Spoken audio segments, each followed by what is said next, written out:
கண்ணு பட்சி தேவையில்லையே காக்கை கூட தூது போகுமே காதல் ஜோதி புகைவதில்லை காதல் என்றும் குற்றமே பார்ப்பதில்லை இதில் அற்பமானது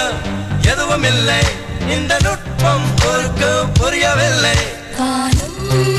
மண்ணு மாறியே போகும்